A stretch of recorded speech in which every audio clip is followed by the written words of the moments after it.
Chapter 17, A Costly Recapture. As the speaker ceased, he turned to leave the apartment by the door where I was standing, but I needed to wait no longer. I had heard enough to fill my soul with dread, and stealing quietly away, I returned to the courtyard by the way I had come. My plan of action was formed upon the instant, and crossing the square and the bordering avenue upon the opposite side, I soon stood within the courtyard of Tallahassee. The brilliantly lighted apartments of the first floor told me where first to seek, and advancing to the windows, I peered within. I soon discovered that my approach was not to be the easy thing I had hoped, for the rear rooms bordering the court were filled with warriors and women. I then glanced up at the stories above, discovering that the third was apparently unlighted, and so decided to make my entrance to the building from that point. It was the work of but a moment for me to reach the windows above, and soon I had drawn myself within the sheltering shadows of the unlighted third floor. Fortunately, the room I had selected was untenanted, and creeping noiselessly to the corridor beyond, I discovered a light in the apartments ahead of me. Reaching what appeared to be a doorway, discovered that it was but an opening upon an immense inner chamber which towered from the first floor, 2 stories below me, to the dome-like roof of the building, high above my head. The floor of this great circular hall was thronged with chieftains, warriors, and women, and at one end was a great raised platform upon which squatted the most hideous beast I had ever put my eyes upon. He had all the cold, hard, cruel, terrible features of the green warriors, but accentuated and debased by the animal passions to which he had given himself over for many years. There was not a mark of dignity or pride upon his bestial countenance, while his enormous bulk spread itself out upon the platform where he squatted like some huge devil fish, his 6 limbs accentuating the similarity in a horrible and startling manner. But the sight that froze me with apprehension was that of Dejah Thoris and Sola standing there before him, and the fiendish leer of him as he let his great protruding eyes gloat upon the lines of her beautiful figure. She was speaking, but I could not hear what she said, nor could I make out the low grumbling of his reply. She stood there erect before him, her head high held, and even at the distance I was from them, could read the scorn and disgust upon her face as she let her haughty glance rest without sign of fear upon him. She was indeed the proud daughter of 1,000 Jedaks, every inch of her dear, precious little body. So small, so frail beside the towering warriors around her, but in her majesty dwarfing them into insignificance. She was the mightiest figure among them, and I verily believe that they felt it. Presently Tallahassee made a sign that the chamber be cleared, and that the prisoners be left alone before him. Slowly the chieftains, the warriors, and the women melted away into the shadows of the surrounding chambers, and Dejah Thoris and Sola stood alone before the Jedak of the Tharks. One chieftain alone had hesitated before departing. I saw him standing in the shadows of a mighty column, his fingers nervously toying with the hilt of his greatsword, and his cruel eyes bent in implacable hatred upon Tallahassee. It was Tarkes, and I could read his thoughts as they were an open book for the undisguised loathing upon his face. He was thinking of that other woman who, 40 years ago, had stood before this beast, and could I have spoken a word into his ear at that moment, the reign of Tallahassee would have been over. But finally, he also strode from the room, not knowing that he left his own daughter at the mercy of the creature he most loathed. Tallahassee arose, and I, half fearing, half anticipating his intentions, hurried to the winding runway which led to the floors below. No one was near to intercept me, and I reached the main floor of the chamber unobserved, taking my station in the shadow of the same column that Tarkes had but just deserted. As I reached the floor, Tallahassee was speaking. "Princess of Helium, I might wring a mighty ransom from your people would I but return you to them unharmed, but 1,000 times rather would I watch that beautiful face writhe in the agony of torture. It shall be long drawn out, that I promise you. 10 days of pleasure were all too short to show the love I harbor for your race. The terrors of your death shall haunt the slumbers of the red men through all the ages to come. They will shudder in the shadows of the night as their fathers tell them of the awful vengeance of the green men, of the power and might and hate and cruelty of Tallahassee. But before the torture you shall be mine for one short hour, and word of that too shall go forth to Tardo's moors. Jeddak of Helium, your grandfather, that he may grovel upon the ground in the agony of his sorrow. Tomorrow the torture will commence, tonight thou art Talhages, come. He sprang down from the platform and grasped her roughly by the arm, but scarcely had he touched her than I leaped between them. My short sword, sharp and gleaming, was in my right hand. I could have plunged it into his putrid heart before he realized that I was upon him. But as I raised my arm to strike, I thought of Tarkas, and with all my rage, with all my hatred, I could not rob him of that sweet moment for which he had lived and hoped all these long, weary years. And so, instead, I swung my good right fist full upon the point of his jaw. Without a sound, he slipped to the floor as one dead. In the same deathly silence, I grasped Dejah Thoris by the hand, and motioning Sola to follow, we sped noiselessly from the chamber and to the floor above. Unseen, we reached a rear window, and with the straps and leather of my trappings I lowered, first Sola and then Dejah Thoris to the ground below. Dropping lightly after them, I drew them rapidly around the court in the shadows of the buildings. And thus we returned over the same course I had so recently followed from the distant boundary of the city. We finally came upon my thoats in the courtyard where I had left them, and placing the trappings upon them, we hastened through the building to the avenue beyond. Mounting, Sola upon one beast, and Dejah Thoris behind me upon the other, we rode from the city of Thark through the hills to the south. Instead of circling back around the city to the northwest, and toward the nearest waterway which lay so short a distance from us, we turned to the northeast and struck out upon the mossy waste across which, for 200 dangerous and weary miles, lay another main artery leading to Helium. No word was spoken until we had left the city far behind, but I could hear the quiet sobbing of Dejah Thoris as she clung to me with her dear head resting against my shoulder. If we make it, my chieftain, the debt of Helium will be a mighty one, greater than she can ever pay you. And should we not make it, she continued, the debt is no less, though Helium will never know, for you have saved the last of our line from worse than death. I did not answer, but instead reached to my side and pressed the little fingers of her I loved where they clung to me for support. And then, in unbroken silence, we sped over the yellow, moonlit moss, each of us occupied with his own thoughts. For my part, one could not be other than joyful had I tried, with Dejah Thoris, warm body pressed close to mine, and with all our unpassed danger my heart was singing as gaily as though we were already entering the gates of Helium. Our earlier plans had been so sadly upset that we now found ourselves without food or drink, and I alone was armed. We therefore urged our beasts to a speed that must tell on them sorely before we could hope to sight the ending of the first stage of our journey. We rode all night and all the following day with only a few short rests. On the second night, both we and our animals were completely fagged, and so we lay down upon the moss and slept for some 5 or 6 hours, taking up the journey once more before daylight. All the following day we rode, and when, late in the afternoon, we had sighted no distant trees, the mark of the great waterways throughout all Barsoom, the terrible truth flashed upon us: we were lost. Evidently we had circled, but which way it was difficult to say, nor did it seem possible with the sun to guide us by day and the moons and stars by night. At any rate, no waterway was in sight, and the entire party was almost ready to drop from hunger, thirst, and fatigue. Far ahead of us, and a trifle to the right, we could distinguish the outlines of low mountains. These we decided to attempt to reach in the hope that from some ridge we might discern the missing waterway. Night fell upon us before we reached our goal, and almost fainting from weariness and weakness, we lay down and slept. I was awakened early in the morning by some huge body pressing close to mine, and opening my eyes with a start I beheld my blessed old Woola snuggling close to me. The faithful brute had followed us across that trackless waste to share our fate, whatever it might be. Putting my arms about his neck, I pressed my cheek close to his, nor am I ashamed that I did it, nor of the tears that came to my eyes as I thought of his love for me.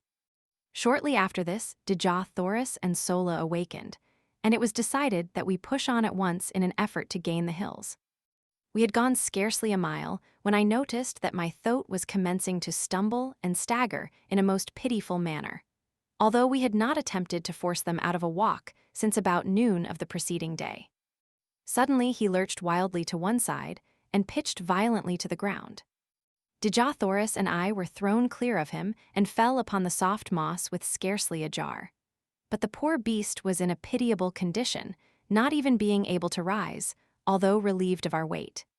Sola told me that the coolness of the night, when it fell together with the rest, would doubtless revive him, and so I decided not to kill him, as was my first intention, as I had thought it cruel to leave him alone there to die of hunger and thirst. Relieving him of his trappings, which I flung down beside him, we left the poor fellow to his fate and pushed on with the one thoat as best we could. Sola and I walked, making Dejah Thoris ride, much against her will. In this way, we had progressed to within about a mile of the hills we were endeavoring to reach when Dejah Thoris, from her point of vantage upon the thoat, cried out that she saw a great party of mounted men filing down from a pass in the hills several miles away.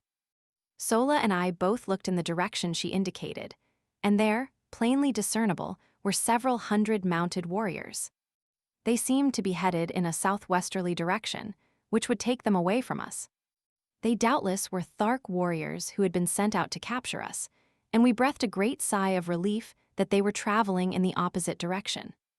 Quickly lifting Dejah Thoris from the thoat, I commanded the animal to lie down, and we three did the same, presenting as small an object as possible for fear of attracting the attention of the warriors toward us.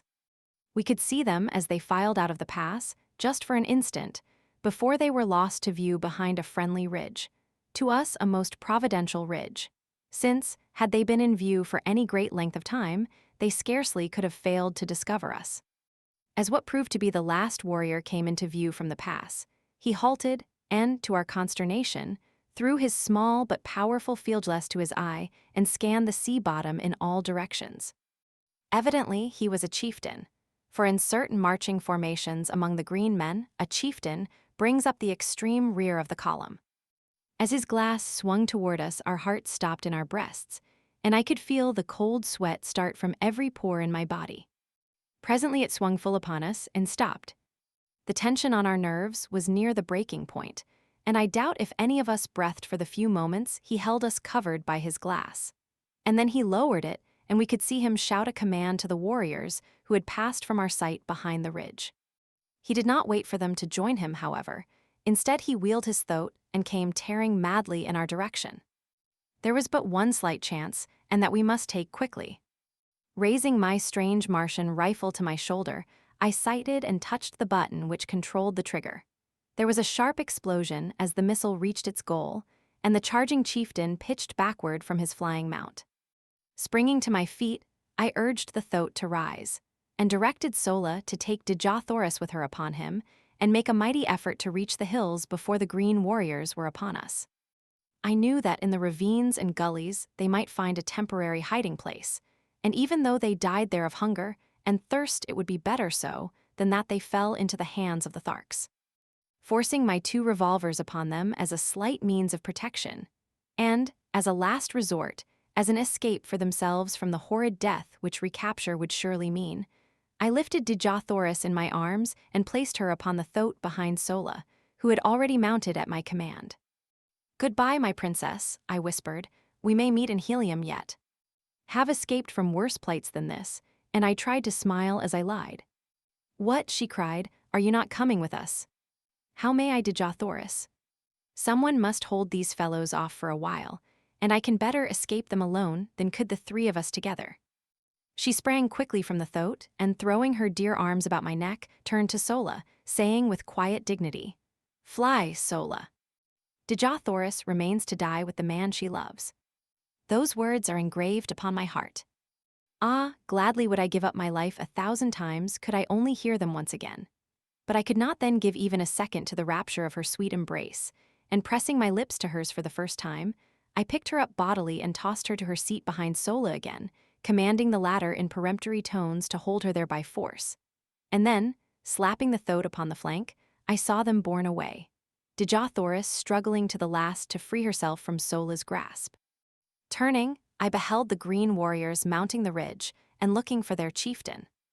In a moment they saw him, and then me, but scarcely had they discovered me than I commenced firing, lying flat upon my belly in the moss. I had an even 100 rounds in the magazine of my rifle and another 100 in the belt at my back, and I kept up a continuous stream of fire until I saw all of the warriors who had been first to return from behind the ridge either dead or scurrying to cover.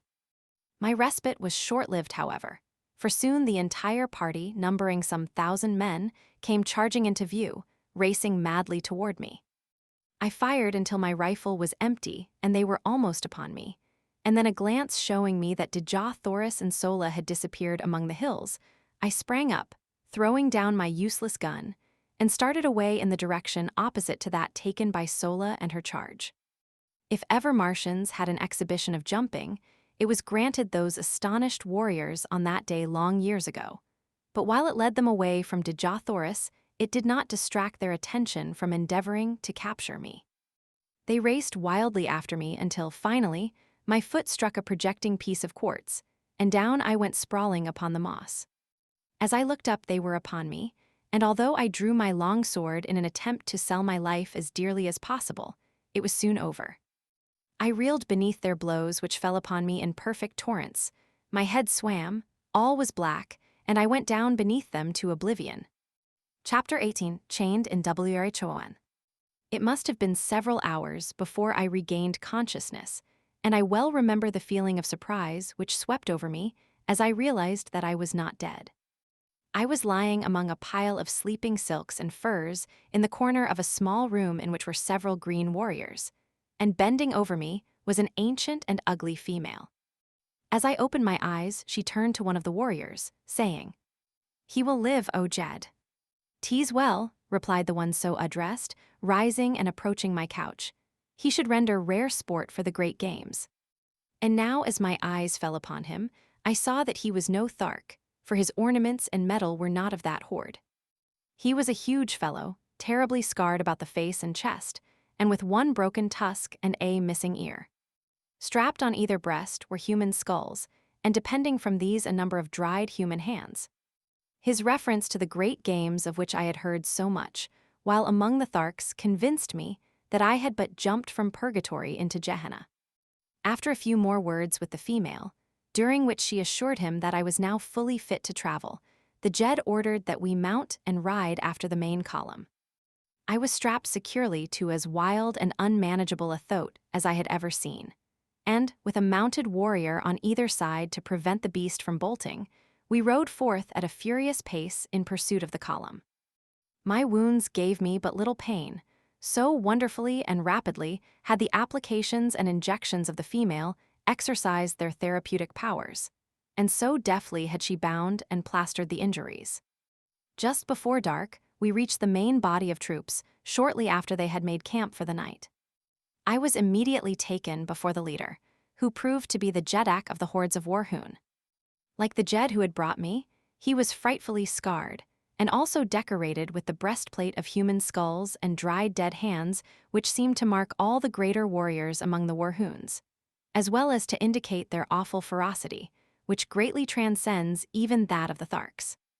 The Jedak, Barsoom, who was comparatively young, was the object of the fierce and jealous hatred of his old lieutenant, Dejah, the Jed who had captured me, and I could not but note the almost studied efforts which the latter made to affront his superior. He entirely omitted the usual formal salutation as we entered the presence of the Jedak, and as he pushed me roughly before the ruler, he exclaimed in a loud and menacing voice, "I have brought a strange creature, wearing the metal of a Thark, whom it is my pleasure to have battle with a wild thoat at the great games. He will die as Barsoom, your Jedak, sees fit, if at all," replied the young ruler with emphasis and dignity. "If at all," roared Dejah. "By the dead hands at my throat, but he shall die, Barsoom. No maudlin weakness on your part shall save him. Oh, would that Warhoon were ruled by a real Jedak, rather than by a water-hearted weakling from whom even old Dejah could tear the metal with his bare hands." Barsoom eyed the defiant and insubordinate chieftain for an instant, his expression one of haughty, fearless contempt and hate, and then without drawing a weapon, and without uttering a word, he hurled himself at the throat of his defamer. I never before had seen two green Martian warriors battle with nature's weapons, and the exhibition of animal ferocity which ensued was as fearful a thing as the most disordered imagination could picture. They tore at each other's eyes and ears with their hands, and with their gleaming tusks repeatedly slashed and gored, until both were cut fairly to ribbons from head to foot. Barcomas had much the better of the battle as he was stronger, quicker, and more intelligent. It soon seemed that the encounter was done, saving only the final death thrust, when Barcomas slipped in breaking away from a clinch. It was the one little opening that Dejah needed, and hurling himself at the body of his adversary, he buried his single mighty tusk in Barcomas' groin, and with a last powerful effort ripped the young Dejah wide open the full length of his body, the great tusk finally wedging in the bones of Barcomas' jaw. Victor and vanquished rolled limp and lifeless upon the moss, a huge mass of torn and bloody flesh. Barcomas was stone dead, and only the most Herculean efforts on the part of Dejah's females saved him from the fate he deserved. 3 days later, he walked without assistance to the body of Barcomas, which, by custom, had not been moved from where it fell, and placing his foot upon the neck of his erstwhile ruler, he assumed the title of Dejah of Warhoon. The dead Dejah's hands and head were removed to be added to the ornaments of his conqueror, and then his women cremated what remained, amid wild and terrible laughter. The injuries to Dejah had delayed the march so greatly that it was decided to give up the expedition, which was a raid upon a small Thark community in retaliation for the destruction of the incubator, until after the Great Games, and the entire body of warriors, 10,000 in number, turned back toward Warhoon. My introduction to these cruel and bloodthirsty people was but an index to the scenes I witnessed almost daily while with them. They are a smaller horde than the Tharks, but much more ferocious. Not a day passed, but that some members of the various Warhoon communities met in deadly combat. I have seen as high as 8 mortal duels within a single day. We reached the city of Warhoon after some 3 days' march, and I was immediately cast into a dungeon and heavily chained to the floor and walls. Food was brought me at intervals, but owing to the utter darkness of the place, I do not know whether I lay there days or weeks or months. It was the most horrible experience of all my life, and that my mind did not give way to the terrors of that inky blackness has been a wonder to me ever since. The place was filled with creeping, crawling things. Cold, sinuous bodies passed over me when I lay down, and in the darkness I occasionally caught glimpses of gleaming, fiery eyes, fixed in horrible intentness upon me. No sound reached me from the world above, and no word would my jailer vouchsafe when my food was brought to me, although I at first bombarded him with questions. Finally, all the hatred and maniacal loathing for these awful creatures, who had placed me in this horrible place, was centered by my tottering reason upon this single emissary, who represented to me the entire horde of Warhoons. I had noticed that he always advanced with his dim torch to where he could place the food within my reach, and as he stooped to place it upon the floor, his head was about on a level with my breast.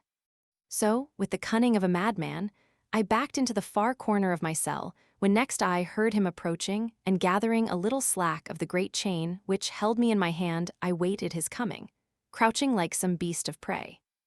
As he stooped to place my food upon the ground, I swung the chain above my head and crashed the links with all my strength upon his skull.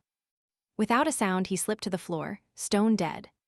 Laughing and chattering like the idiot I was fast becoming, I fell upon his prostrate form, my fingers feeling for his dead throat. Presently they came in contact with a small chain at the end of which dangled a number of keys. The touch of my fingers on these keys brought back my reason with the suddenness of thought. No longer was I a gibbering idiot, but a sane, reasoning man with the means of escape within my very hands.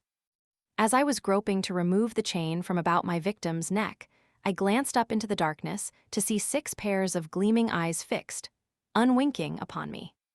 Slowly they approached, and slowly I shrank back from the awful horror of them. Back into my corner, I crouched holding my hands palms out, before me, and stealthily on came the awful eyes until they reached the dead body at my feet. Then slowly they retreated, but this time with a strange grating sound, and finally they disappeared in some black and distant recess of my dungeon. Chapter 19, Battling in the Arena. Slowly I regained my composure, and finally essayed again to attempt to remove the keys from the dead body of my former jailer.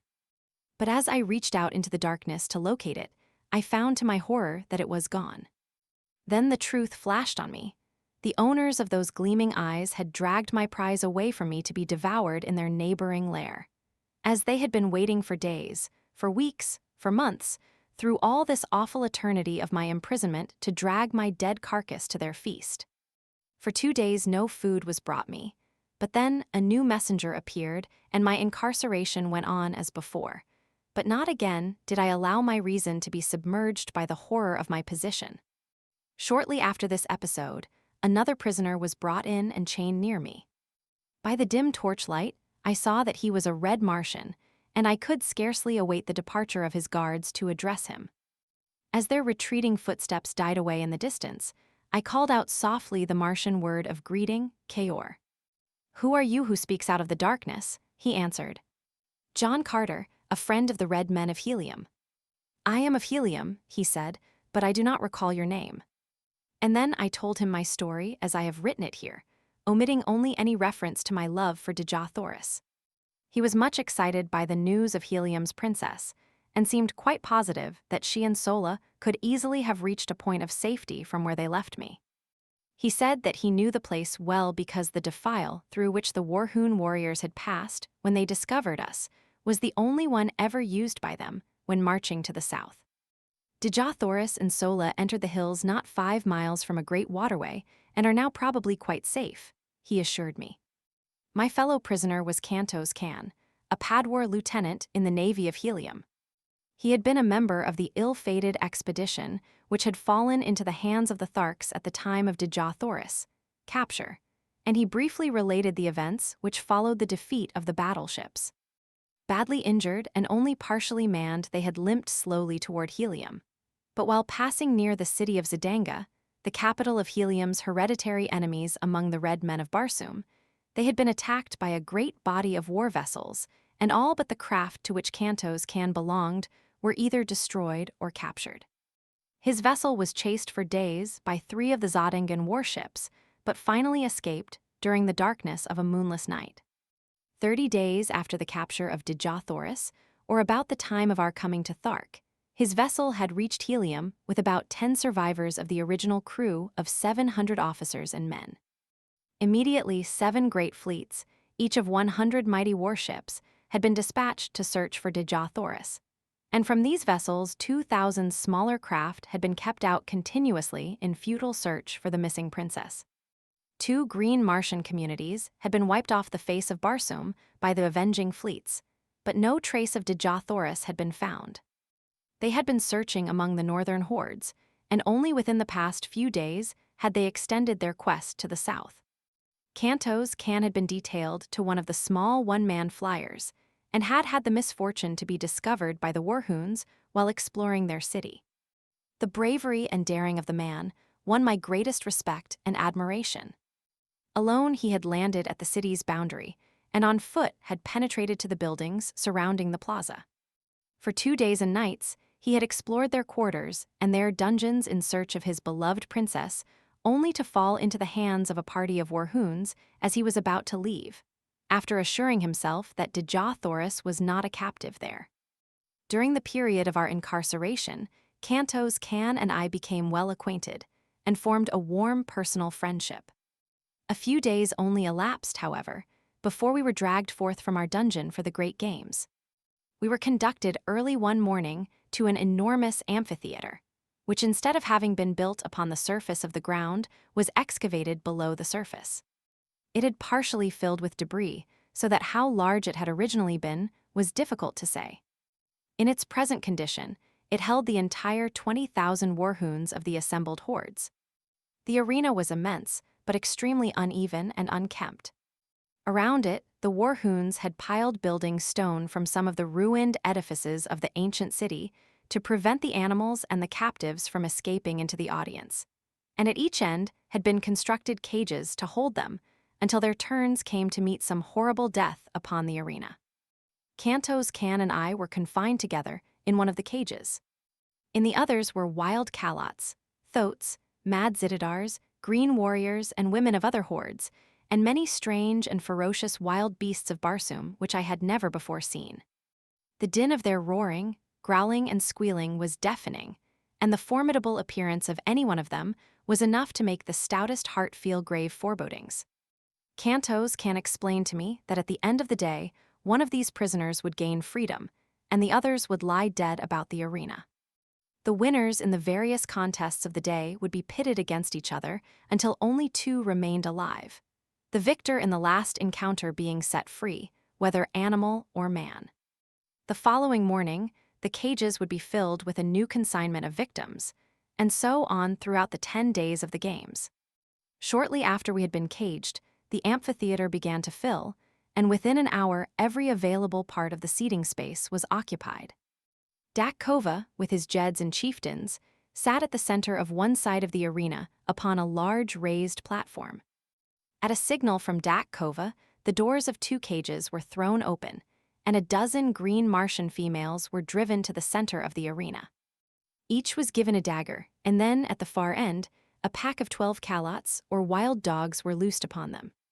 As the brutes, growling and foaming, rushed upon the almost defenseless women, I turned my head that I might not see the horrid sight. The yells and laughter of the green horde bore witness to the excellent quality of the sport, and when I turned back to the arena, as Cantos Can told me it was over, I saw 3 victorious calots, snarling and growling over the bodies of their prey. The women had given a good account of themselves. Next, a mad Zitidar was loosed among the remaining dogs, and so it went throughout the long, hot, horrible day. During the day, I was pitted against first men and then beasts, but as I was armed with a long sword and always outclassed my adversary in agility and generally in strength as well, it proved but child's play to me. Time and time again, I won the applause of the bloodthirsty multitude, and toward the end there were cries that I be taken from the arena and be made a member of the hordes of Warhoon.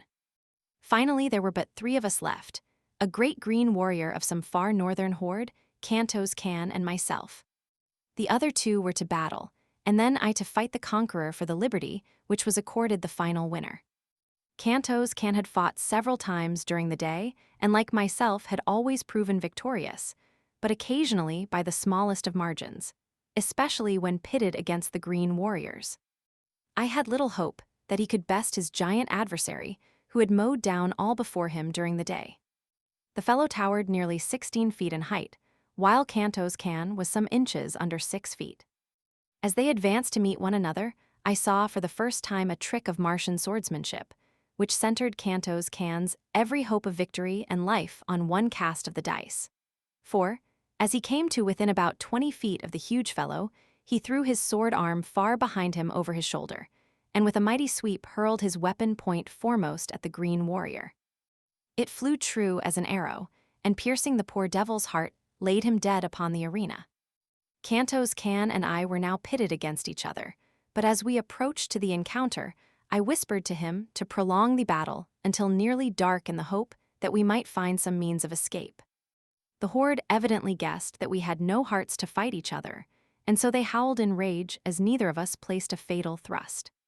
Just as I saw the sudden coming of dark, I whispered to Cantos Can to thrust his sword between my left arm and my body. As he did so, I staggered back, clasping the sword tightly with my arm, and thus fell to the ground with his weapon apparently protruding from my chest. Cantos Can perceived my coup, and stepping quickly to my side, he placed his foot upon my neck, and withdrawing his sword from my body, gave me the final death blow through the neck, which is supposed to sever the jugular vein. But in this instance, the cold blade slipped harmlessly into the sand of the arena. In the darkness, which had now fallen, none could tell, but that he had really finished me. I whispered to him to go and claim his freedom, and then look for me in the hills east of the city, and so he left me. When the amphitheater had cleared, I crept stealthily to the top, and as the great excavation lay far from the plaza, and in an untenanted portion of the great dead city, I had little trouble in reaching the hills beyond. Chapter 20, in the Atmosphere Factory. For 2 days I waited there for Cantos Can, but as he did not come, I started off on foot in a northwesterly direction toward a point where he had told me lay the nearest waterway. My only food consisted of vegetable milk from the plants, which gave so bounteously of this priceless fluid. Through 2 long weeks I wandered, stumbling through the nights guided only by the stars and hiding during the days behind some protruding rock or among the occasional hills I traversed. Several times I was attacked by wild beasts, strange, uncouth monstrosities that leaped upon me in the dark, so that I had ever to grasp my long sword in my hand that I might be ready for them. Usually my strange, newly acquired telepathic power warned me in ample time, but once I was down with vicious fangs at my jugular, and a hairy face pressed close to mine before I knew that I was even threatened. What manner of thing was upon me, I did not know, but that it was large and heavy and many-legged I could feel. My hands were at its throat before the fangs had a chance to bury themselves in my neck, and slowly I forced the hairy face from me and closed my fingers, vice-like, upon its windpipe. Without sound we lay there, the beast exerting every effort to reach me with those awful fangs, and I straining to maintain my grip and choke the life from it as I kept it from my throat. Slowly my arms gave to the unequal struggle, and inch by inch the burning eyes and gleaming tusks of my antagonist crept toward me, until, as the hairy face touched mine again, I realized that all was over. And then, a living mass of destruction sprang from the surrounding darkness, full upon the creature that held me pinioned to the ground. The two rolled growling upon the moss, tearing and rending one another in a frightful manner. But it was soon over, and my preserver stood with lowered head above the throat of the dead thing which would have killed me. The nearer moon, hurtling suddenly above the horizon and lighting up the Barsoomian scene, showed me that my preserver was Woola, but from whence he had come, or how found me, I was at a loss to know.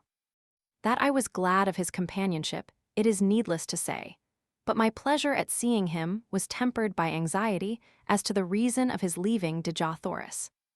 Only her death, I felt sure, could account for his absence from her, so faithful I knew him to be to my commands. By the light of the now brilliant moons, I saw that he was but a shadow of his former self. And as he turned from my caress and commenced greedily to devour the dead carcass at my feet, I realized that the poor fellow was more than half starved. I myself was in but little better plight, but I could not bring myself to eat the uncooked flesh, and I had no means of making a fire. When Woola had finished his meal, I again took up my weary and seemingly endless wandering in quest of the elusive waterway. At daybreak of the 15th day of my search, I was overjoyed to see the high trees that denoted the object of my search. About noon, dragged myself wearily to the portals of a huge building, which covered perhaps 4 square miles and towered 200 feet in the air.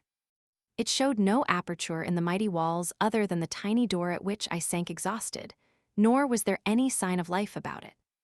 I could find no bell or other method of making my presence known to the inmates of the place, unless a small round hole in the wall near the door was for that purpose.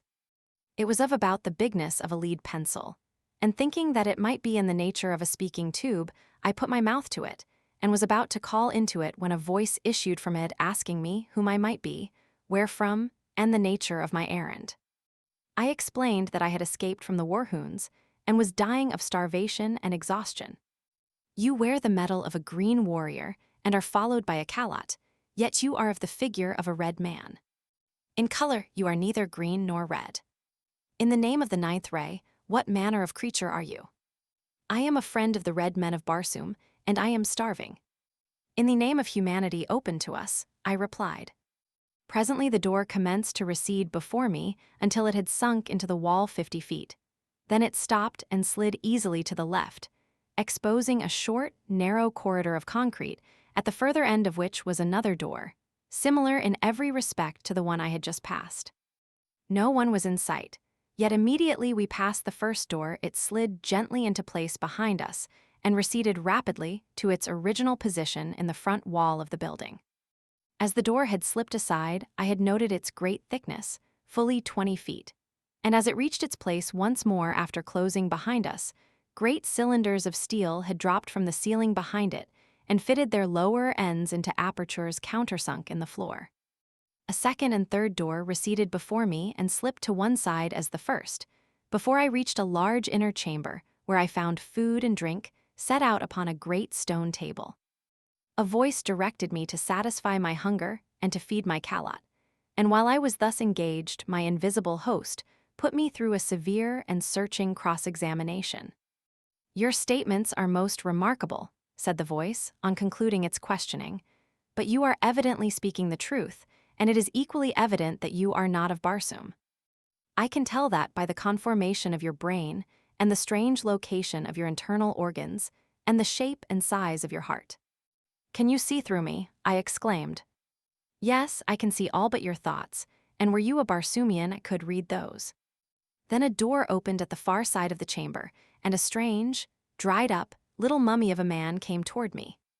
He wore but a single article of clothing or adornment, a small collar of gold from which depended upon his chest a great ornament as large as a dinner plate set solid with huge diamonds, except for the exact center, which was occupied by a strange stone, an inch in diameter, that scintillated 9 different and distinct rays, the 7 colors of our earthly prism, and 2 beautiful rays which, to me, were new and nameless. I cannot describe them any more than you could describe red to a blind man.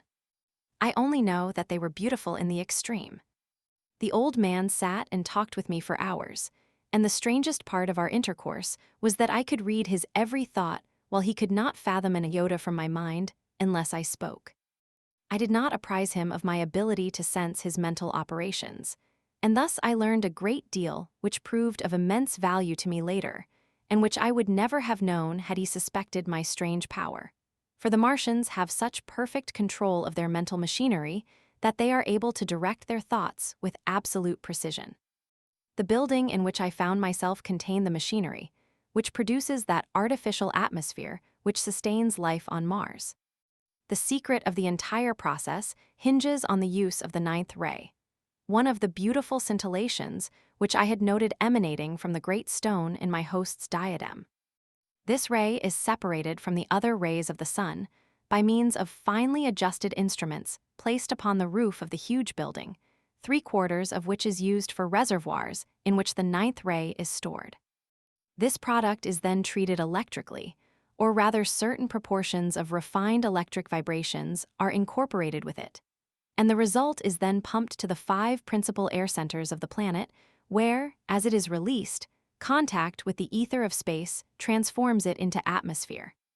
There is always sufficient reserve of the 9th ray stored in the great building to maintain the present Martian atmosphere for 1,000 years, and the only fear, as my new friend told me, was that some accident might befall the pumping apparatus.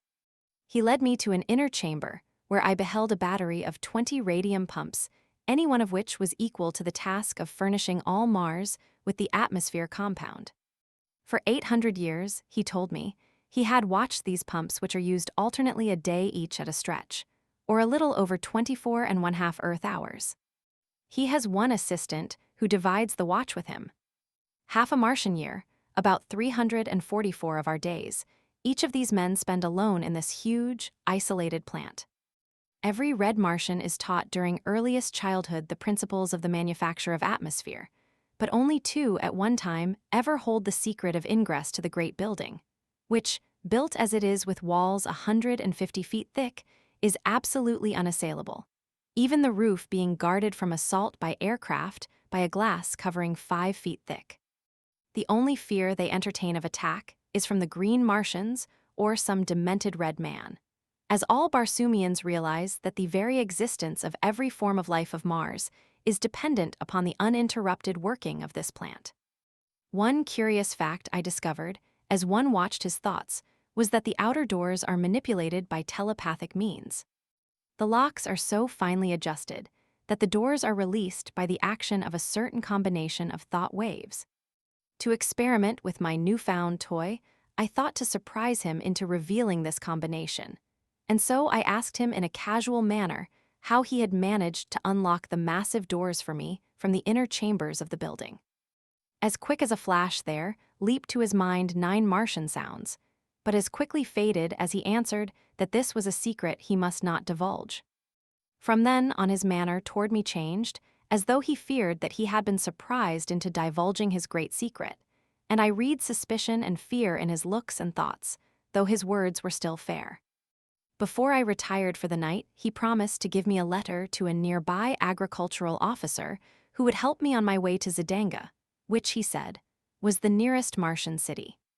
But be sure that you do not let them know you are bound for Helium, as they are at war with that country. My assistant and I are of no country. We belong to all Barsoom, and this talisman which we wear protects us in all lands, even among the green men, though we do not trust ourselves to their hands if we can avoid it, he added. And so good night, my friend, he continued. May you have a long and restful sleep, yes, a long sleep. And though he smiled pleasantly, I saw in his thoughts the wish that he had never admitted me, and then a picture of him standing over me in the night, and the swift thrust of a long dagger and the half-formed words, I am sorry, but it is for the best good of Barsoom. As he closed the door of my chamber behind him, his thoughts were cut off from me, as was the sight of him, which seemed strange to me in my little knowledge of thought transference. What was I to do? How could I escape through these mighty walls? Easily could I kill him now that I was warned, but once he was dead, I could no more escape, and with the stopping of the machinery of the great plant, I should die with all the other inhabitants of the planet. All, even Dejah Thoris, were she not already dead. For the others, I did not give the snap of my finger, but the thought of Dejah Thoris drove from my mind all desire to kill my mistaken host. Cautiously, I opened the door of my apartment and, followed by Woola, sought the inner of the great doors. A wild scheme had come to me. I would attempt to force the great locks by the 9 thought waves I had read in my host's mind. Creeping stealthily through corridor after corridor and down winding runways, which turned hither and thither, I finally reached the great hall in which I had broken my long fast that morning. Nowhere had I seen my host, nor did I know where he kept himself by night. I was on the point of stepping boldly out into the room when a slight noise behind me warned me back into the shadows of a recess in the corridor. Dragging Woola after me, I crouched low in the darkness. Presently the old man passed close by me, and as he entered the dimly lighted chamber which I had been about to pass through, I saw that he held a long, thin dagger in his hand, and that he was sharpening it upon a stone. In his mind was the decision to inspect the radium pumps, which would take about 30 minutes, and then return to my bedchamber and finish me. As he passed through the great hall and disappeared down the runway which led to the pump room, I stole stealthily from my hiding place and crossed to the great door, the inner of the 3 which stood between me and liberty. Concentrating my mind upon the massive lock, I hurled the 9 thought waves against it. In breathless expectancy I waited, when finally the great door moved softly toward me and slid quietly to one side. One after the other, the remaining mighty portals opened at my command and Woola, and I stepped forth into the darkness, free, but little better off than we had been before, other than that we had full stomachs. Hastening away from the shadows of the formidable pile, I made for the first crossroad, intending to strike the central turnpike as quickly as possible. This I reached about morning, and entering the first enclosure I searched for some evidences of a habitation. There were low, rambling buildings of concrete barred with heavy, impassable doors, and no amount of hammering and hallowing brought any response. Weary and exhausted from sleeplessness, I threw myself upon the ground, commanding Woola to stand guard. Some time later, I was awakened by his frightful growlings and opened my eyes to see 3 red Martians standing a short distance from us and covering me with their rifles. I am unarmed and no enemy, I hastened to explain. I have been a prisoner among the green men and am on my way to Zidanga. All I ask is food and rest for myself and my Kalat, and the proper directions for reaching my destination. They lowered their rifles and advanced pleasantly toward me, placing their right hands upon my left shoulder, after the manner of their custom of salute, and asking me many questions about myself and my wanderings. They then took me to the house of one of them, which was only a short distance away. The buildings I had been hammering at in the early morning were occupied only by stock and farm produce, the house proper standing among a grove of enormous trees, and, like all red Martian homes, had been raised at night some 40 or 50 feet from the ground on a large round metal shaft, which slid up or down within a sleeve sunk in the ground, and was operated by a tiny radium engine in the entrance hall of the building. Instead of bothering with bolts and bars for their dwellings, the Red Martians simply run them up out of harm's way during the night. They also have private means for lowering or raising them from the ground, without if they wish to go away and leave them. These brothers, with their wives and children, occupied 3 similar houses on this farm. They did no work themselves, being government officers in charge.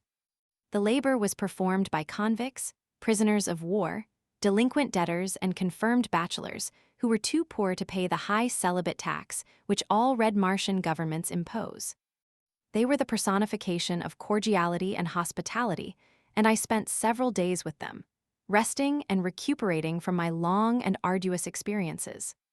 When they had heard my story, I omitted all reference to Dejah Thoris and the old man of the atmosphere plant. They advised me to color my body to more nearly resemble their own race, and then attempt to find employment in Zidanga, either in the army or the navy. The chances are small that your tale will be believed, until after you have proven your trustworthiness and won friends among the higher nobles of the court. This you can most easily do through military service, as we are a warlike people on Barsoom, explained one of them, and save our richest favors for the fighting man. When I was ready to depart, they furnished me with a small domestic bull thoat, such as is used for saddle purposes by all Red Martians. The animal is about the size of a horse and quite gentle, but in color and shape, an exact replica of his huge and fierce cousin of the wilds.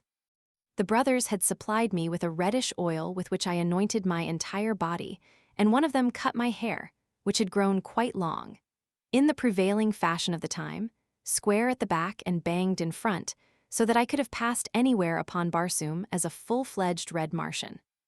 My metal and ornaments were also renewed in the style of a Zodingan gentleman, attached to the House of Tor, which was the family name of my benefactors. They filled a little sack at my side with Zodingan money. The medium of exchange upon Mars is not dissimilar from our own, except that the coins are oval. Paper money is issued by individuals as they require it and redeemed twice yearly. If a man issues more than he can redeem, the government pays his creditors in full, and the debtor works out the amount upon the farms or in mines, which are all owned by the government. This suits everybody except the debtor, as it has been a difficult thing to obtain sufficient voluntary labor to work the great isolated farm lands of Mars, stretching as they do like narrow ribbons from pole to pole, through wild stretches peopled by wild animals and wilder men. When I mentioned my inability to repay them for their kindness to me, they assured me that I would have ample opportunity if I lived long upon Barsoom, and bidding me farewell, they watched me until I was out of sight upon the broad white turnpike. Chapter 21, An Air Scout for Zodiangie. As I proceeded on my journey toward Zidanga, many strange and interesting sights arrested my attention, and at the several farmhouses where I stopped, I learned a number of new and instructive things concerning the methods and manners of Barsoom.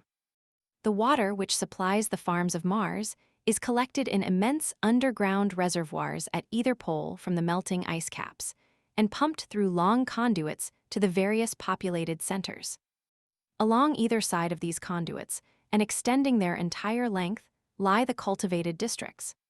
These are divided into tracts of about the same size, each tract being under the supervision of one or more government officers. Instead of flooding the surface of the fields, and thus wasting immense quantities of water by evaporation, the precious liquid is carried underground through a vast network of small pipes directly to the roots of the vegetation. The crops upon Mars are always uniform, for there are no droughts, no rains, no high winds, and no insects or destroying birds. On this trip, I tasted the first meat I had eaten since leaving Earth: large, juicy steaks and chops from the well-fed domestic animals of the farms. Also, I enjoyed luscious fruits and vegetables, but not a single article of food which was exactly similar to anything on Earth. Every plant and flower and vegetable and animal has been so refined by ages of careful, scientific cultivation and breeding that the like of them on Earth dwindled into pale, gray, characterless nothingness by comparison. At a second stop, I met some highly cultivated people of the noble class, and while in conversation we chanced to speak of helium. One of the older men had been there on a diplomatic mission several years before, and spoke with regret of the conditions, which seemed destined ever to keep these two countries at war. Helium, he said, rightly boasts the most beautiful women of Barsoom, and of all her treasures the wondrous daughter of Moors Kajak, Dejah Thoris, is the most exquisite flower.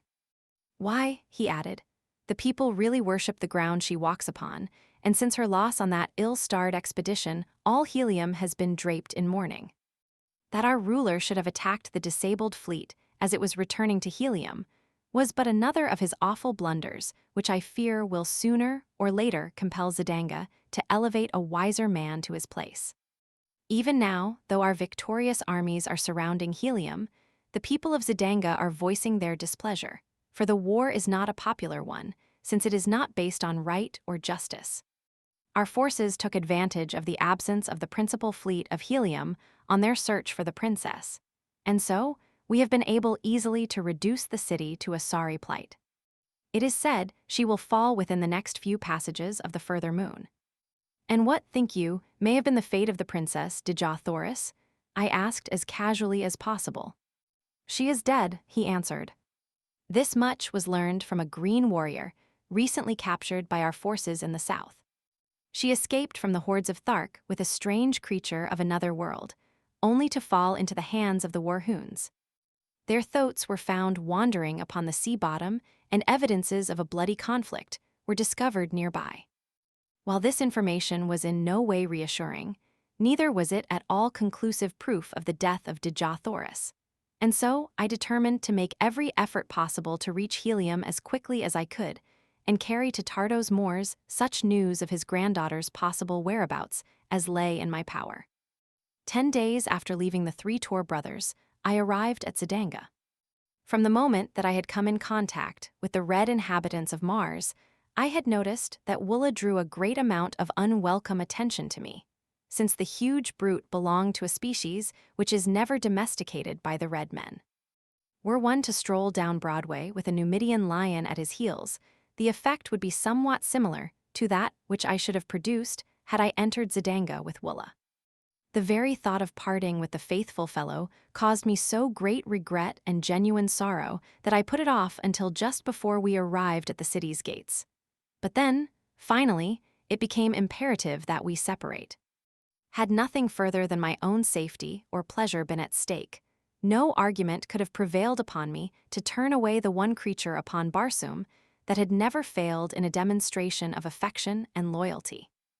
But as I would willingly have offered my life in the service of her in search of whom I was about to challenge the unknown dangers of this, to me, mysterious city, I could not permit even Woola's life to threaten the success of my venture, much less his momentary happiness, for I doubted not he soon would forget me. And so I bade the poor beast an affectionate farewell, promising him, however, that if I came through my adventure in safety, that in some way I should find the means to search him out. He seemed to understand me fully, and when I pointed back in the direction of Thark, he turned sorrowfully away, nor could I bear to watch him go, but resolutely set my face toward Zidanga, and with a touch of heartsickness approached her frowning walls. The letter I bore from them gained me immediate entrance to the vast, walled city. It was still very early in the morning, and the streets were practically deserted.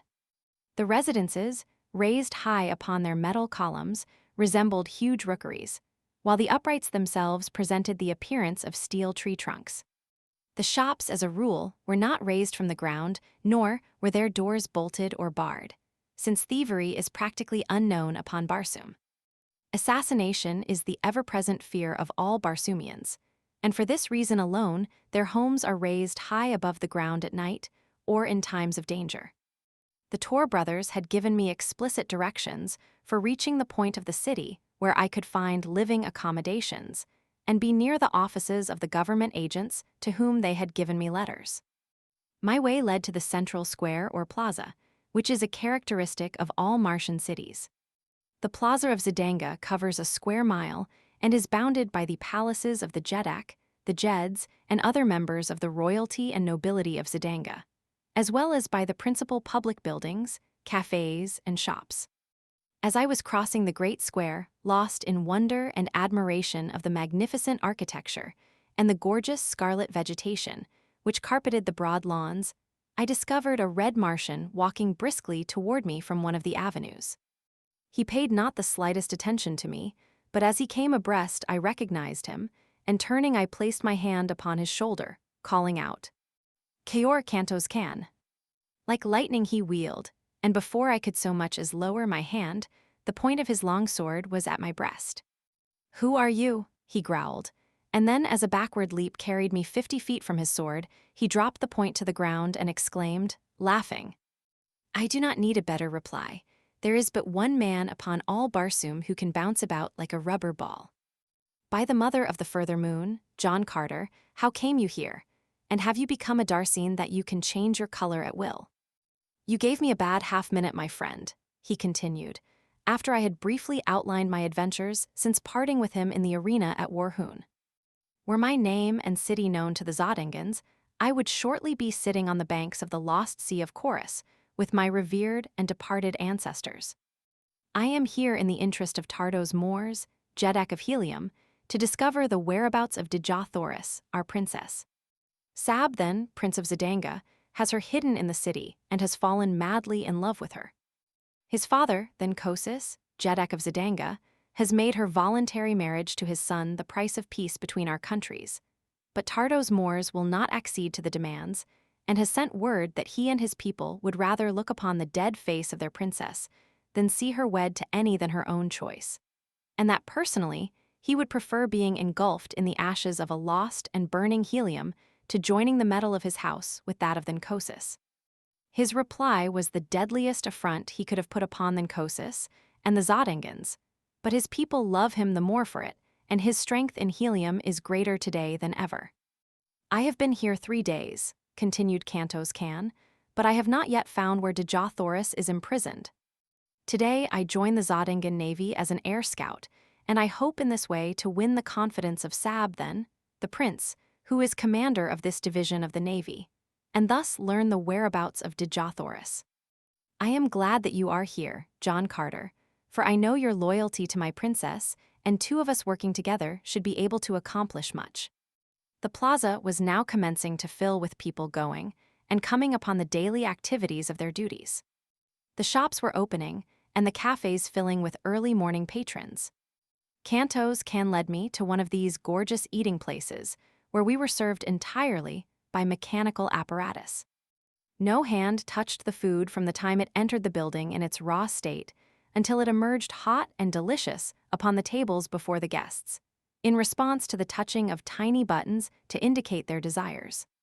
After our meal, Cantos Can took me with him to the headquarters of the Air Scout Squadron, and introducing me to his superior, asked that I be enrolled as a member of the Corps.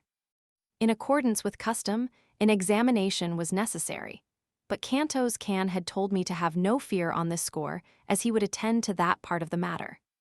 He accomplished this by taking my order for examination to the examining officer and representing himself as John Carter. "This ruse will be discovered later," he cheerfully explained, "when they check up my weights, measurements, and other personal identification data, but it will be several months before this is done, and our mission should be accomplished or have failed long before that time." The next few days were spent by Cantos Can in teaching me the intricacies of flying and of repairing the dainty little contrivances which the Martians use for this purpose. The body of the one-man aircraft is about 16 feet long, 2 feet wide and 3 inches thick, tapering to a point at each end. The driver sits on top of this plane upon a seat constructed over the small, noiseless radium engine which propels it. The medium of buoyancy is contained within the thin metal walls of the body and consists of the 8th Barsoomian ray, or ray of propulsion, as it may be termed in view of its properties. This ray, like the 9th ray, is unknown on Earth, but the Martians have discovered that it is an inherent property of all light no matter from what source it emanates. They have learned that it is the solar 8th ray which propels the light of the sun to the various planets, and that it is the individual 8th ray of each planet which reflects or propels the light thus obtained out into space once more.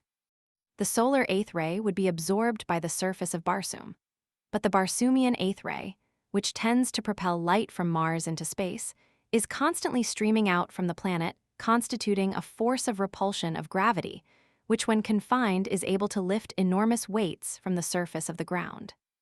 It is this ray which has enabled them to so perfect aviation that battleships far outweighing anything known upon Earth sail as gracefully and lightly through the thin air of Barsoom as a toy balloon in the heavy atmosphere of Earth. During the early years of the discovery of this ray, many strange accidents occurred before the Martians learned to measure and control the wonderful power they had found.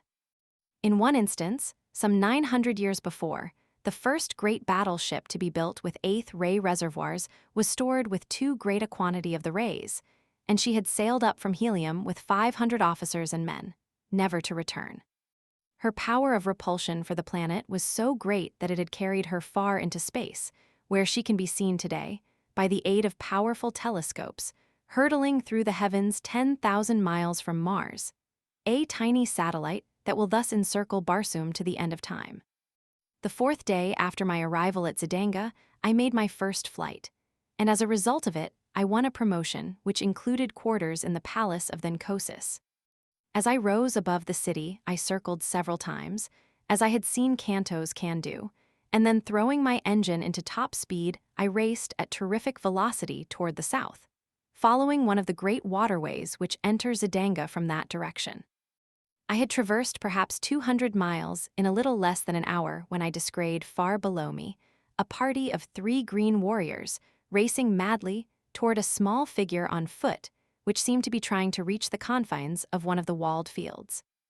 Dropping my machine rapidly toward them and circling to the rear of the warriors, I soon saw that the object of their pursuit was a red Martian wearing the medal of the scout squadron to which I was attached. A short distance away lay his tiny flyer, surrounded by the tools with which he had evidently been occupied in repairing some damage when surprised by the green warriors. They were now almost upon him, their flying mounts charging down on the relatively puny figure at terrific speed, while the warriors leaned low to the right, with their great metal-shod spears. Each seemed striving to be the first to impale the poor Zodingen, and in another moment, his fate would have been sealed had it not been for my timely arrival. Driving my fleet aircraft at high speed directly behind the warriors, I soon overtook them, and without diminishing my speed, I rammed the prow of my little flyer between the shoulders of the nearest. The impact sufficient to have torn through inches of solid steel hurled the fellow's headless body into the air over the head of his throat, where it fell sprawling upon the moss.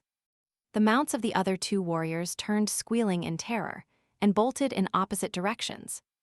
Reducing my speed, I circled and came to the ground at the feet of the astonished Zodingen. He was warm in his thanks for my timely aid and promised that my day's work would bring the reward it merited, for it was none other than a cousin of the Jeddak of Dejah whose life I had saved. We wasted no time in talk, as we knew that the warriors would surely return as soon as they had gained control of their mounts. Hastening to his damaged machine, we were bending every effort to finish the needed repairs, and had almost completed them when we saw the 2 green monsters returning at top speed from opposite sides of us. When they had approached within 100 yards, their throats again became unmanageable and absolutely refused to advance further toward the aircraft which had frightened them. The warriors finally dismounted, and hobbling their animals advanced toward us on foot with drawn longswords. I advanced to meet the larger, telling the Zodingen to do the best he could with the other. Finishing my man with almost no effort, as had now from much practice become habitual with me, I hastened to return to my new acquaintance, whom I found indeed in desperate straits. He was wounded and down, with the huge foot of his antagonist upon his throat, and the great long sword raised to deal the final thrust. With a bound, I cleared the 50 feet intervening between us, and with outstretched point, drove my sword completely through the body of the green warrior. His sword fell, harmless, to the ground, and he sank limply upon the prostrate form of the Zodingen. A cursory examination of the latter revealed no mortal injuries, and after a brief rest, he asserted that he felt fit to attempt the return voyage. He would have to pilot his own craft, however, as these frail vessels are not intended to convey but a single person. Quickly completing the repairs, we rose together into the still, cloudless Martian sky, and at great speed, and without further mishap, returned to Zidanga. As we neared the city, we discovered a mighty concourse of civilians and troops assembled upon the plain before the city. The sky was black with naval vessels and private and public pleasure craft, flying long streamers of gay-colored silks, and banners and flags of odd and picturesque design. My companion signaled that I slow down, and running his machine close beside mine, suggested that we approach and watch the ceremony, which he said was for the purpose of conferring honors on individual officers and men for bravery and other distinguished service. He then unfurled a little ensign, which denoted that his craft bore a member of the royal family of Zidanga. And together, we made our way through the maze of low-lying air vessels until we hung directly over the Jeddak of Zidanga and his staff. All were mounted upon the small domestic bull-thoats of the Red Martians, and their trappings and ornamentation bore such a quantity of gorgeously colored feathers that I could not but be struck with the startling resemblance the concourse bore to a band of the Red Indians of my own earth. One of the staff called the attention of the Nkosis to the presence of my companion above them, and the ruler motioned for him to descend. As they waited for the troops to move into position facing the Jeddak, the two talked earnestly together, the Jeddak and his staff occasionally glancing up at me. I could not hear their conversation, and presently it ceased and all dismounted, as the last body of troops had wheeled into position before their emperor. A member of the staff advanced toward the troops, and calling the name of a soldier, commanded him to advance. The officer then recited the nature of the heroic act which had won the approval of the Jeddak, and the latter advanced and placed a metal ornament upon the left arm of the lucky man. 10 men had been so decorated when the aide called out, "John Carter, Air Scout." Never in my life had I been so surprised, but the habit of military discipline is strong within me, and I dropped my little machine lightly to the ground and advanced on foot as I had seen the others do. As I halted before the officer, he addressed me in a voice audible to the entire assemblage of troops and spectators.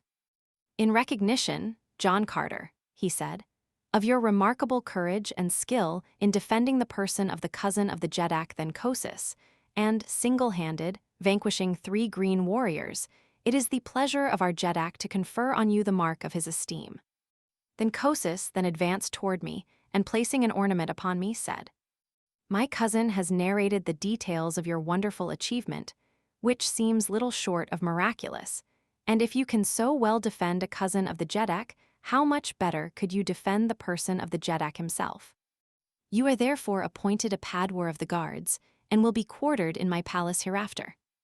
I thanked him, and at his direction joined the members of his staff. After the ceremony, I returned my machine to its quarters on the roof of the barracks of the Air Scout Squadron, and with an orderly from the palace to guide me, I reported to the officer in charge of the palace. Chapter 22. I find Dejah.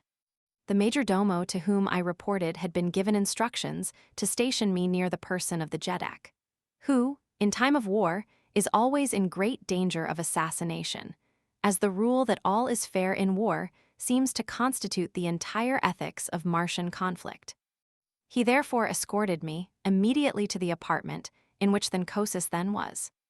The ruler was engaged in conversation with his son, Sab then, and several courtiers of his household, and did not perceive my entrance.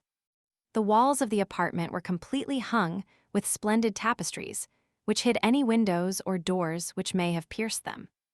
The room was lighted by imprisoned rays of sunshine held between the ceiling proper, and what appeared to be a ground-glass false ceiling a few inches below. My guide drew aside one of the tapestries, disclosing a passage which encircled the room, between the hangings and the walls of the chamber. Within this passage I was to remain, he said, so long as the Nkosis was in the apartment. When he left, I was to follow. My only duty was to guard the ruler and keep out of sight as much as possible. I would be relieved after a period of 4 hours. The majordomo then left me. The tapestries were of a strange weaving which gave the appearance of heavy solidity from one side, but from my hiding place, I could perceive all that took place within the room as readily as though there had been no curtain intervening. Scarcely had I gained my post than the tapestry at the opposite end of the chamber separated, and 4 soldiers of the guard entered, surrounding a female figure. As they approached Thenkosis, the soldiers fell to either side, and there standing before the Jeddak and not 10 feet from me, her beautiful face radiant with smiles, was Dejah Thoris. Sab then, Prince of Zidanga, advanced to meet her, and hand in hand they approached close to the Jeddak. Thenkosis looked up in surprise, and, rising, saluted her. To what strange freak do I owe this visit from the Princess of Helium, who, 2 days ago, with rare consideration for my pride, assured me that she would prefer Talhajas, the green Thark, to my son? Dejah Thoris only smiled the more, and with the roguish dimples playing at the corners of her mouth, she made answer. From the beginning of time upon Barsoom, it has been the prerogative of woman to change her mind, as she listed, and to dissemble in matters concerning her heart. That you will forgive Thenkosis, as has your son. 2 days ago I was not sure of his love for me, but now I am, and I have come to beg of you to forget my rash words, and to accept the assurance of the Princess of Helium that when the time comes, she will wed Sab then, Prince of Zidanga. I am glad that you have so decided, replied Thenkosis. It is far from my desire to push war further against the people of Helium, and your promise shall be recorded, and a proclamation to my people issued forthwith. It were better than Thenkosis, interrupted Dejah Thoris, that the proclamation wait the ending of this war. It would look strange indeed to my people, and to yours were the Princess of Helium to give herself to her country's enemy in the midst of hostilities. Cannot the war be ended at once, spoke Sab then. It requires but the word of Thenkosis to bring peace. Say it, my father, say the word that will hasten my happiness, and end this unpopular strife. We shall see, replied Thenkosis, how the people of Helium take to peace. I shall at least offer it to them. Dejah Thoris, after a few words, turned and left the apartment, still followed by her guards. Thus was the edifice of my brief dream of happiness dashed, broken, to the ground of reality. The woman for whom I had offered my life, and from whose lips I had so recently heard a declaration of love for me, had lightly forgot my very existence and smilingly given herself to the son of her people's most hated enemy. Although I had heard it with my own ears, I could not believe it. I must search out her apartments and force her to repeat the cruel truth to me alone before I would be convinced. And so I deserted my post and hastened through the passage behind the tapestries toward the door by which she had left the chamber. Slipping quietly through this opening, discovered a maze of winding corridors, branching and turning in every direction. Running rapidly down first one, and then another of them, I soon became hopelessly lost, and was standing panting against a side wall when I heard voices near me.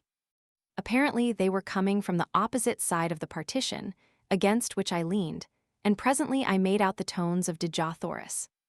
I could not hear the words, but I knew that I could not possibly be mistaken in the voice. Moving on a few steps, I discovered another passageway at the end of which lay a door. Walking boldly forward, I pushed into the room only to find myself in a small antechamber, in which were the 4 guards who had accompanied her. One of them instantly arose and accosted me, asking the nature of my business. I am from Thenkosis, I replied, and wish to speak privately with Dejah Thoris, Princess of Helium. And your order? Asked the fellow. I did not know what he meant, but replied that I was a member of the guard, and without waiting for a reply from him, I strode toward the opposite door of the antechamber, behind which I could hear Dejah Thoris conversing. But my entrance was not to be so easily accomplished. The guardsman stepped before me, saying, No one comes from Thenkosis without carrying an order or the password. You must give me one or the other before you may pass.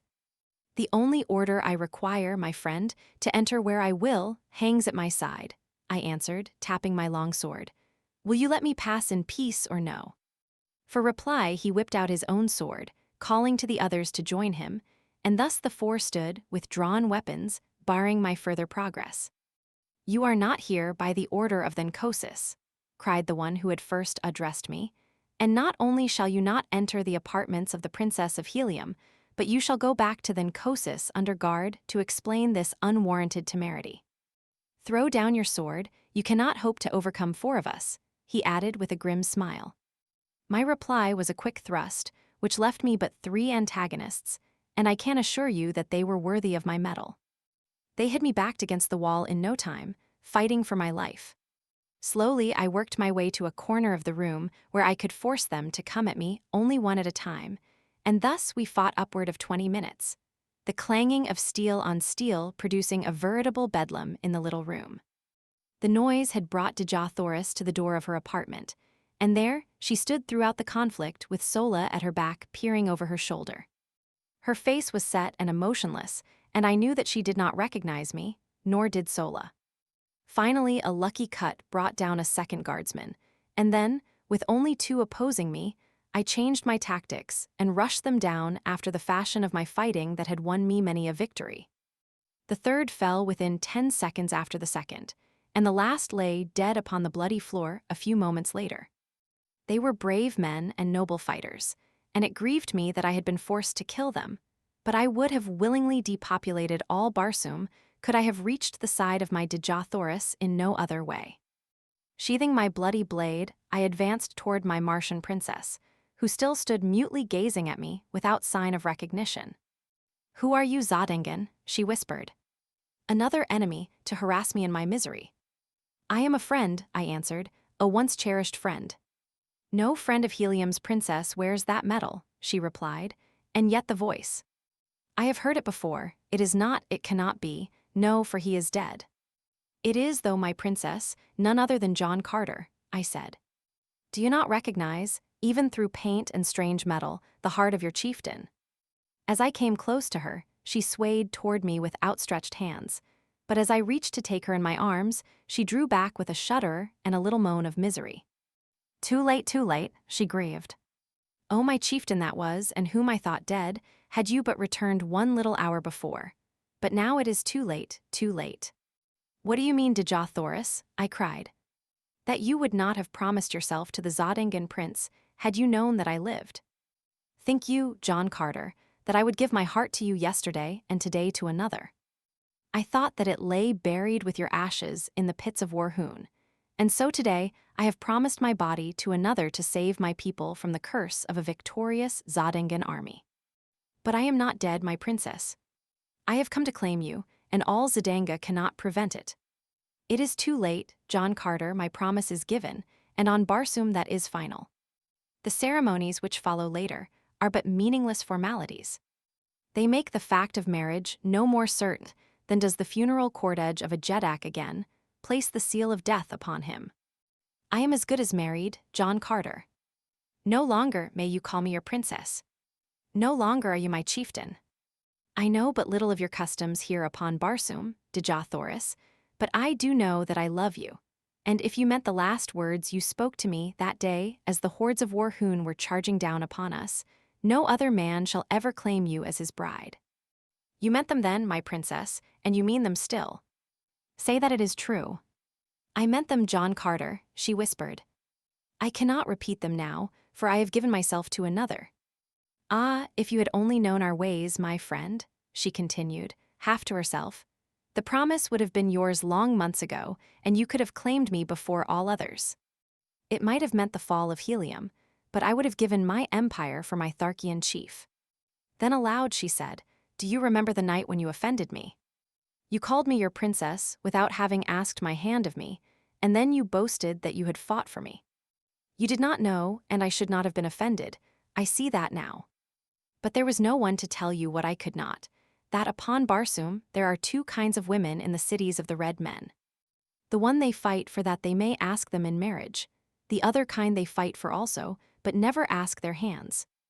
When a man has won a woman, he may address her as his princess, or in any of the several terms which signify possession. You had fought for me, but had never asked me in marriage, and so when you called me your princess, you see," she faltered, "I was hurt, but even then, John Carter, I did not repulse you, as I should have done, until you made it doubly worse by taunting me with having won me through combat. I do not need ask your forgiveness now, Dejah Thoris," I cried. You must know that my fault was of ignorance of your Barsoomian customs. What I failed to do, through implicit belief that my petition would be presumptuous and unwelcome, I do now, Dejah Thoris. I ask you to be my wife, and by all the Virginian fighting blood that flows in my veins you shall be. No, John Carter, it is useless, she cried hopelessly. I may never be yours while Sabthan lives. You have sealed his death warrant, my princess. Sabthan dies. Nor that either, she hastened to explain.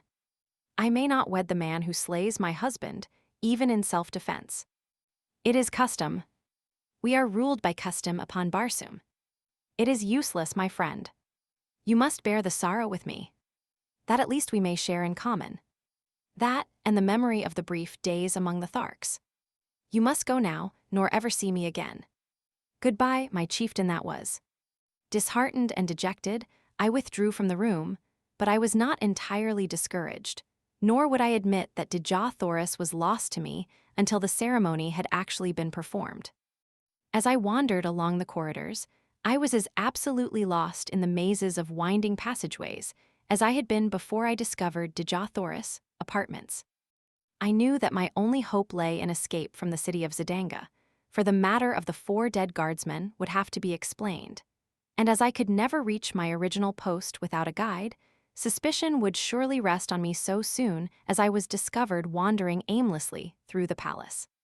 Presently I came upon a spiral runway leading to a lower floor, and this I followed downward for several stories until I reached the doorway of a large apartment in which were a number of guardsmen. The walls of this room were hung with transparent tapestries, behind which I secreted myself without being apprehended. The conversation of the guardsmen was general, and awakened no interest in me until an officer entered the room and ordered 4 of the men to relieve the detail who were guarding the Princess of Helium.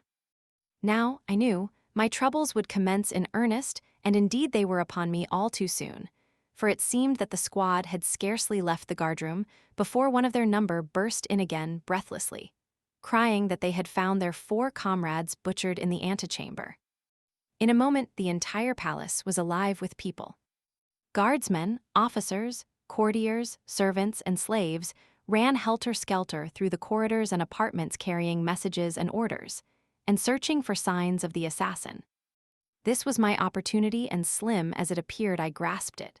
For as a number of soldiers came hurrying past my hiding place, I fell in behind them and followed through the mazes of the palace, until, in passing through a great hall, I saw the blessed light of day coming in through a series of larger windows. Here I left my guides, and slipping to the nearest window, sought for an avenue of escape. The windows opened upon a great balcony, which overlooked one of the broad avenues of Zidanga. The ground was about 30 feet below, and at a like distance from the building was a wall fully 20 feet high, constructed of polished glass about a foot in thickness. To a red Martian, escape by this path would have appeared impossible, but to me, with my earthly strength and agility, it seemed already accomplished. My only fear was in being detected before darkness fell, for I could not make the leap in broad daylight while the court below and the avenue beyond were crowded with Zodangans. Accordingly, I searched for a hiding place and finally found one by accident, inside a huge hanging ornament which swung from the ceiling of the hall and about 10 feet from the floor. Into the capacious bowl-like vase I sprang with ease, and scarcely had I settled down within it than I heard a number of people enter the apartment. The group stopped beneath my hiding place, and I could plainly overhear their every word. "It is the work of Heliumites," said one of the men. "Yes, O Jedek, but how had they access to the palace?" "I could believe that even with the diligent care of your guardsmen, a single enemy might reach the inner chambers. But how a force of 6 or 8 fighting men could have done so unobserved is beyond me. We shall soon know, however, for here comes the royal psychologist." Another man now joined the group, and, after making his formal greetings to his ruler, said, "O mighty Jeddak, it is a strange tale I read in the dead minds of your faithful guardsmen. They were felled not by a number of fighting men, but by a single opponent." He paused to let the full weight of this announcement impress his hearers, and that his statement was scarcely credited was evidenced by the impatient exclamation of incredulity which escaped the lips of Thenkosis. What manner of weird tale are you bringing me, Noten? He cried. It is the truth, my Jeddak, replied the psychologist. In fact, the impressions were strongly marked on the brain of each of the 4 guardsmen. Their antagonist was a very tall man, wearing the medal of one of your own guardsmen, and his fighting ability was little short of marvelous, for he fought fair against the entire 4, and vanquished them by his surpassing skill and superhuman strength and endurance. Though he wore the medal of Zidanga, my Jeddak, such a man was never seen before in this or any other country upon Barsoom. The mind of the Princess of Helium, whom I have examined and questioned, was a blank to me. She has perfect control, and I could not read one iota of it. She said that she witnessed a portion of the encounter, and that when she looked there was but one man engaged with the guardsmen, a man whom she did not recognize as ever having seen. Where is my erstwhile savior? Spoke another of the party, and I recognized the voice of the cousin of Thenkosis, whom I had rescued from the Green Warriors. By the medal of my first ancestor, he went on, but the description fits him to perfection, especially as to his fighting ability. Where is this man? Cried Thenkosis. Have him brought to me at once. What know you of him, cousin? It seems strange to me now that I think upon it that there should have been such a fighting man in Zidanga, of whose name, even, we were ignorant before today. And his name, too, John Carter, who ever heard of such a name upon Barsoom? Word was soon brought that I was nowhere to be found, either in the palace or at my former quarters in the barracks of the Air Scout Squadron. Kanto's Khan they had found and questioned, but he knew nothing of my whereabouts, and as to my past, he had told them he knew as little, since he had but recently met me during our captivity among the Warhoons. Keep your eyes on this other one, commanded Thenkosis. He also is a stranger, and likely as not they both hail from Helium, and where one is we shall sooner or later find the other. Quadruple the air patrol, and let every man who leaves the city by air or ground be subjected to the closest scrutiny. Another messenger now entered with word that I was still within the palace walls.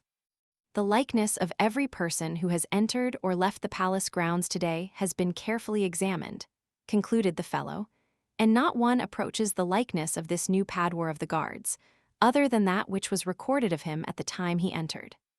Then we will have him shortly, commented Thenkosis contentedly, and in the meanwhile we will repair to the apartments of the Princess of Helium and question her in regard to the affair. She may know more than she cared to divulge to you, Noten. Come. They left the hall, and, as darkness had fallen without, I slipped lightly from my hiding place and hastened to the balcony. Few were in sight, and choosing a moment when none seemed near, I sprang quickly to the top of the glass wall, and from there to the avenue beyond the palace grounds. Chapter 23, Lost in the Sky. Without effort at concealment, I hastened to the vicinity of our quarters, where I felt sure I should find Kanto's Khan. As I neared the building, I became more careful, as I judged, and rightly, that the place would be guarded. Several men in civilian metal loitered near the front entrance, and in the rear were others. My only means of reaching, unseen, the upper story where our apartments were situated was through an adjoining building, and after considerable maneuvering, I managed to attain the roof of a shop several doors away. Leaping from roof to roof, I soon reached an open window in the building where I hoped to find the Heliumite, and in another moment, stood in the room before him.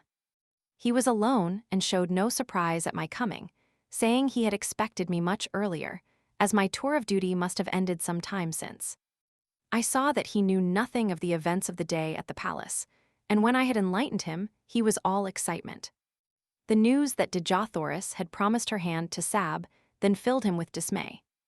It cannot be, he exclaimed. It is impossible. Why no man in all Helium but would prefer death to the selling of our loved princess to the ruling house of Zidanga? She must have lost her mind to have assented to such an atrocious bargain.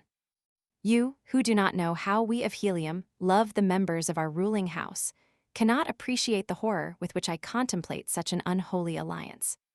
What can be done, John Carter? He continued. You are a resourceful man. Can you not think of some way to save Helium from this disgrace?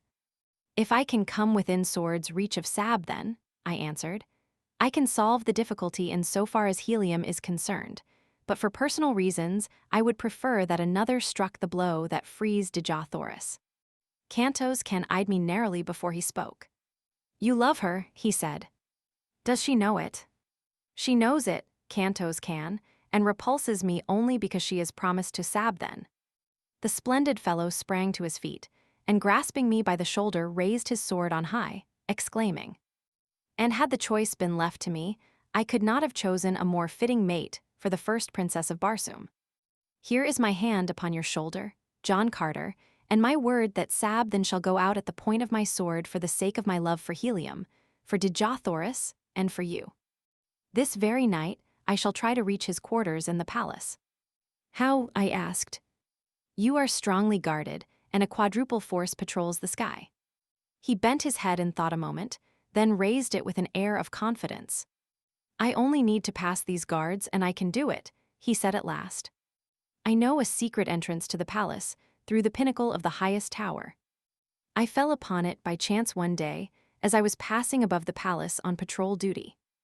In this work it is required that we investigate any unusual occurrence we may witness, and a face peering from the pinnacle of the high tower of the palace was, to me, most unusual. I therefore drew near, and discovered that the possessor of the peering face was none other than Sab then. He was slightly put out at being detected, and commanded me to keep the matter to myself, explaining that the passage from the tower led directly to his apartments, and was known only to him. If I can reach the roof of the barracks and get my machine, I can be in Sab then's quarters in 5 minutes. But how am I to escape from this building, guarded as you say it is? How well are the machine sheds at the barracks guarded? I asked. There is usually but one man on duty there at night upon the roof. Go to the roof of this building, Cantos Can, and wait me there. Without stopping to explain my plans, I retraced my way to the street and hastened to the barracks. I did not dare to enter the building, filled as it was with members of the Air Scout Squadron, who, in common with all Zidanga, were on the lookout for me. The building was an enormous one, rearing its lofty head fully 1,000 feet into the air. But few buildings in Zidanga were higher than these barracks, though several topped it by a few hundred feet, the docks of the great battleships of the line standing some 1,500 feet from the ground, while the freight and passenger stations of the merchant squadrons rose nearly as high. It was a long climb up the face of the building, and one fraught with much danger, but there was no other way, and so I essayed the task. The fact that Barsoomian architecture is extremely ornate made the feat much simpler than I had anticipated, since I found ornamental ledges and projections which fairly formed a perfect ladder for me all the way to the eaves of the building. Here I met my first real obstacle. The eaves projected nearly 20 feet from the wall to which I clung, and though I encircled the great building, I could find no opening through them. The top floor was alight and filled with soldiers engaged in the pastimes of their kind. I could not, therefore, reach the roof through the building. There was one slight, desperate chance, and that I decided I must take. It was for Dejah Thoris, and no man has lived who would not risk 1,000 deaths for such as she. Clinging to the wall with my feet and one hand, I unloosened one of the long leather straps of my trappings, at the end of which dangled a great hook, by which air sailors are hung to the sides and bottoms of their craft for various purposes of repair, and by means of which landing parties are lowered to the ground from the battleships. I swung this hook cautiously to the roof several times before it finally found lodgment. Gently I pulled on it to strengthen its hold, but whether it would bear the weight of my body I did not know. It might be barely caught upon the very outer verge of the roof, so that as my body swung out at the end of the strap, it would slip off and launch me to the pavement 1,000 feet below. An instant I hesitated, and then, releasing my grasp upon the supporting ornament, I swung out into space at the end of the strap. Far below me lay the brilliantly lighted streets, the hard pavements, and death. There was a little jerk at the top of the supporting eaves, and a nasty slipping, grating sound which turned me cold with apprehension. Then the hook caught, and I was safe. Clambering quickly aloft, I grasped the edge of the eaves and drew myself to the surface of the roof above. As I gained my feet, I was confronted by the sentry on duty, into the muzzle of whose revolver found myself looking. "Who are you and whence came you?" he cried. "I am an air scout, friend, and very near a dead one, for just by the merest chance I escaped falling to the avenue below," I replied. "But how came you upon the roof, man?" "No one has landed or come up from the building for the past hour." "Quick, explain yourself, or I call the guard." "Look you here, sentry, and you shall see how I came and how close a shave I had to not coming at all," I answered, turning toward the edge of the roof, where, 20 feet below, at the end of my strap, hung all my weapons. The fellow, acting on impulse of curiosity, stepped to my side and to his undoing, for as he leaned to peer over the eaves, I grasped him by his throat and his pistol arm and threw him heavily to the roof. The weapon dropped from his grasp, and my fingers choked off his attempted cry for assistance. I gagged and bound him, and then hung him over the edge of the roof, as I myself had hung a few moments before. I knew it would be morning before he would be discovered, and I needed all the time that I could gain. Donning my trappings and weapons, I hastened to the sheds, and soon had out both my machine and Canto's can S. Making his fast behind mine, I started my engine, and skimming over the edge of the roof, I dove down into the streets of the city far below the plain usually occupied by the air patrol. In less than a minute, I was settling safely upon the roof of our apartment beside the astonished Canto's can. I lost no time in explanation, but plunged immediately into a discussion of our plans for the immediate future. It was decided that I was to try to make helium, while Canto's can was to enter the palace and dispatch Sabthen. If successful, he was then to follow me. He set my compass for me, a clever little device which will remain steadfastly fixed upon any given point on the surface of Barsoom, and bidding each other farewell, we rose together and sped in the direction of the palace which lay in the route which I must take to reach helium. As we neared the high tower, a patrol shot down from above, throwing its piercing searchlight full upon my craft, and a voice roared out a command to halt, following with a shot as I paid no attention to his hail. Canto's can dropped quickly into the darkness, while I rose steadily and at terrific speed raced through the Martian sky, followed by a dozen of the air scout craft which had joined the pursuit, and later by a swift cruiser carrying 100 men and a battery of rapid-fire guns. By twisting and turning my little machine, now rising and now falling, I managed to elude their searchlights most of the time, but I was also losing ground by these tactics, and so I decided to hazard everything on a straightaway course and leave the result to fate and the speed of my machine. Canto's can had shown me a trick of gearing, which is known only to the Navy of helium, that greatly increased the speed of our machines, so that I felt sure I could distance my pursuers if I could dodge their projectiles for a few moments. As I sped through the air, the screeching of the bullets around me convinced me that only by a miracle could I escape, but the die was cast, and throwing on full speed, I raced a straight course toward helium. Gradually, I left my pursuers further and further behind, and I was just congratulating myself on my lucky escape, when a well-directed shot from the cruiser exploded at the prow of my little craft. The concussion nearly capsized her, and with a sickening plunge, she hurtled downward through the dark night. How far I fell before I regained control of the plane, I do not know, but I must have been very close to the ground when I started to rise again, as I plainly heard the squealing of animals below me. Rising again, I scanned the heavens for my pursuers, and finally making out their lights far behind me, saw that they were landing, evidently in search of me.